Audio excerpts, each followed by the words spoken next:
G'day guys and welcome back to AdosTheGreat YouTube channel. In today's video, I'm going to review how I went in round 12 and then I'll be giving you my round 13 tips. It's not good. It's not good and I am absolutely disappointed with how I went in round 12. Yeah, I mean you can see it there, bright as day. 0 out of 5, but we'll go through each game and discuss in short detail why I went with what I went, and then we'll go round 13 tips. So first game, obviously, I backed in the Dogs to beat the Dolphins. You know, both teams missing players. Obviously, Stephen Crichton, Max King out for Origin. Hamiso Tabuai-Fidow out for Origin. The Bulldogs also missing several key forwards. The Dolphins missing a lot of players as well, which I think goes a bit underrated because, you know, obviously you've got players in their forward pack that are missing. So, no, a lot of people saying, yeah, the Dogs, they had a lot of players out. So did the Dolphins in this game, to be fair. That's sort of why I went the Bulldogs here in New South Wales. I thought they'd be too good. Dolphins absolutely put a bloodbath on the Bulldogs. And I appreciate the Doggies fans coming out, you know, in support of their club. Absolutely understand it. But both sides had players out. Don't get that twisted. Bulldogs had, I would probably argue, higher caliber players out. But the Dolphins had key forwards missing in this game as well. So I think the Dolphins are getting a little bit disrespected for how well they played in this game. All right, the next game, I backed in the Seagulls to beat the Eels. You know, obviously, again, both teams with key players out. Sherry Evans out for the Sea Eagles. I think that's pretty much it there, though. So that's sort of why I went with Manly. Parramatta had Mitch Moses. They had Zach Lomax out in that one. So I thought that Manly would have put up a better fight than what they did. Parramatta came out to play in this one. I thought Dean Hawkins looked really good. Isaiah Iongi was incredible. Eels, they just put the foot down and they got the job done, so credit to them. All right, next up, I tipped the Panthers to beat the Knights. I did say last week that I wouldn't be surprised if the Knights got an upset in this one, but yeah, I don't know. The Knights look like such a better team when Kalen Ponga isn't playing. Let me just put that right out there. If I was Newcastle next season when Dylan Brown comes, I'm probably trying to part ways with Kalen Ponga, and that could be controversial. That could 1,000% be a controversial take, but I just think the Knights' attack looks better without Kalen Ponga, at least this season, at least this game.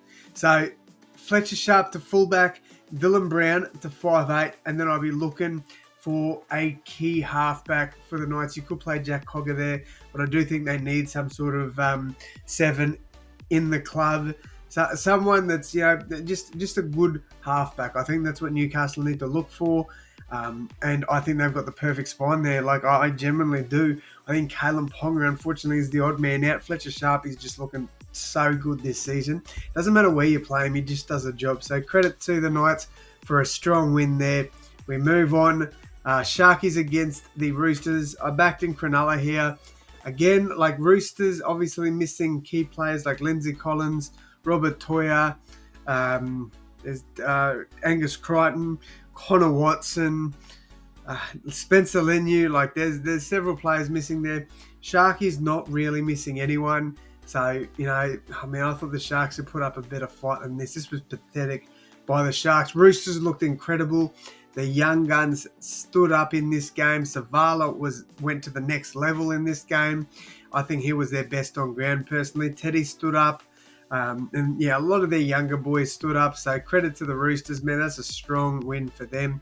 And to wrap it up, I backed in the Warriors. Mitch Barnett and Hudson Young, the only 2 players out for either side, I believe. Yeah, look, man, I thought Warriors at home would get the job done. But credit to the Raiders, man. You know, they turned up. They wanted it more. They got the job done. And, yeah, we move on. So 0 from 5 is disgusting. But we move on to round 13. Now, in this one, guys, I'm not going to do my Origin tip. I will obviously do that in a different video, probably tomorrow or Tuesday.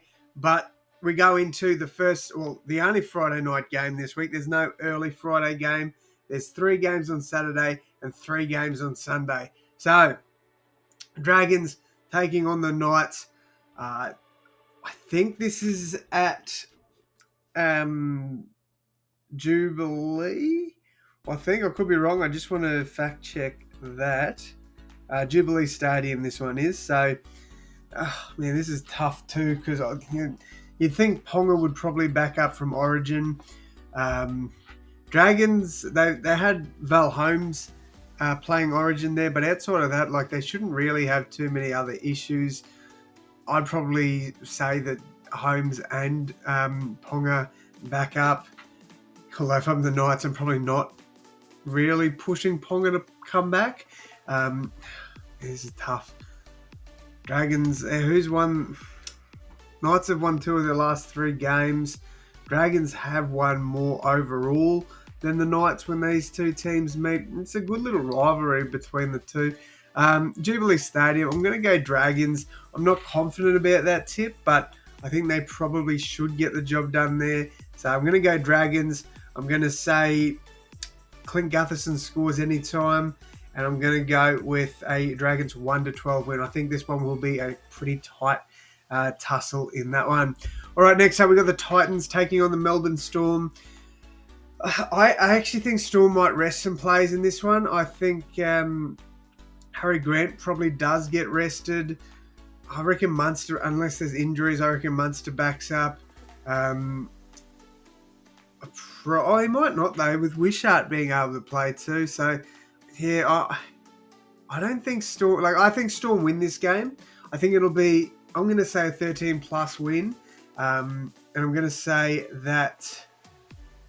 I'm going to go with Jerome Hughes as an anytime try scorer. Look, I do think Storm will be too good in this one, but I would not be surprised if they did rest some players. I think definitely players like Cam Munster and Harry Grant could definitely get rested.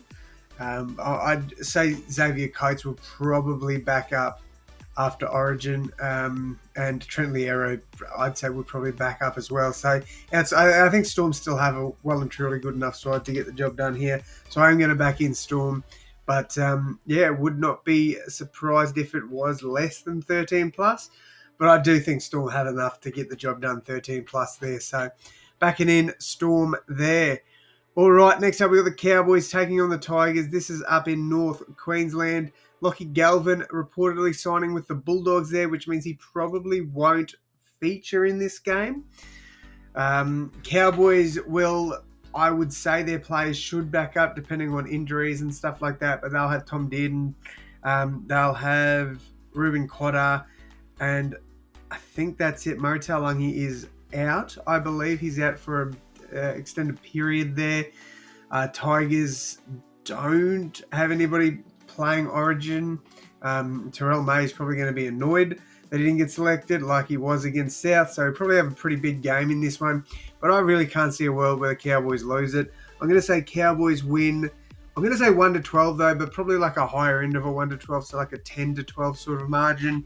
And I'm going to go with Robert Derby to score anytime. All right, we've got Manly taking on the Broncos. This one's interesting. Manly coming off that disappointing game against Para. I would say Cherry backs up from this one. Broncos only have their front rowers Haas and Carrigan, I believe. I don't think there's anybody else playing. Obviously, Reece Walsh still out, and I think Cobbo is going to miss a little bit of footy too. So this is an interesting one. I think this game could go either way. If Ches plays, I think Manly have every chance to win this game. But I don't know. So many people are tipping the Broncos that I feel... Look, I tipped every favourite last weekend and I got 0. So I'm going to go Manly at Brookvale. I'm going to say... I'm going to go by 6 points. I think it'll be a relatively close game, so a 1-12 margin. I'm going to go with Jason Saab to score any time for Manly. All right, next up, we've got my South Sydney Rabbitohs taking on the New Zealand Warriors. This will be at a Core Stadium, I believe. Bunnies. Oh, man. Obviously, I'm tipping my Rabbitohs, but we've won 2 of the last 3 against the Warriors. So I'm not there's definitely a chance. Obviously, Latrell Mitchell will feature for the Blues, but that's pretty much it. Mitch Barnett, the only Warrior, it's a feature there. So I think this game could be very close. Obviously, I'm backing in Rabbitohs as I always do, backing them in 1-12. The Warriors, realistically, on paper, should beat us. The amount of injuries we've got, I don't think we've got players due back until round 15 either. So realistically, this should be a win for the Warriors, but I'm going to back us in 100%. I do think the Rabbitohs can cause an upset in this one. So obviously, I'm tipping my team, but I generally do believe that we can win this game. All right, next up, we've got the Penrith Panthers taking on the Parramatta Eels. Both sides origin affected. Panthers more than Para. But I do think the Panthers players do back up. I also think Para's players back up as well. Good rivalry, this one. This should be a very entertaining game of football. Look, 67% of people are tipping the Panthers. I think that is crazy. I think Panthers are having a horrible year this year. They genuinely are. Eels, they're sort of coming up a little bit now. I think the Eels get the job done. I'm tipping another upset. I know that's like 3 upsets in a row, but man, I'll tell you what, I reckon Eels can win this game. They always show up, regardless of where they're sitting on the ladder. They always show up for these games against Penrith. I think Eels win this. I genuinely do. I think it'll be a 1-12 margin. I didn't give a try scorer for this game. Sorry, so I'm going to go... we'll go Alex Johnston. Add to that tally. So we'll go AJ for that one. Sorry, back to this one. So Eels 1-12. And I'm going to say if he backs up, Zach Lomax should score in this one. So I'm going to go Lomax anytime. And yeah, Parrot 1-12. All right, to round out the weekend, we've got the Roosters taking on the Canberra Raiders. The away team normally wins these ones. The last 3 games, Canberra beat the Roosters away. Roosters beat Canberra away the time before that, and then Canberra beat the Roosters away the time before that. So the away team, the last 3 times, has won this one. Raiders are the favourite. I am going to back them in. Again, though, I do think this one will be relatively close. I'm going to go a 1-12 margin here for Canberra. And yeah, realistically, the Roosters, they've got a lot of players playing Origin this week, so they may rest some, depending on how much work they're put through. Lindsay Collins, I would say, probably does get a rest. Connor Watson and Spencer Leniu should feature in this one, and I'd say Robert Toyer probably will as well. So, I think Raiders win 1-12. That's my tips there. So Xavier Savage, anytime try scorer there for Canberra. All right, one more time. Dragons 1-12 over the Knights. Storm 13+ over the Titans. Cowboys 1-12. Seagulls 1-12, Rabbitohs 1-12, Eels 1-12, and Raiders 1-12. Let me know your tips down below in the comments, guys. Thank you all so much for tuning in. And as always, my friends, I will see you in the next one. Thanks, guys.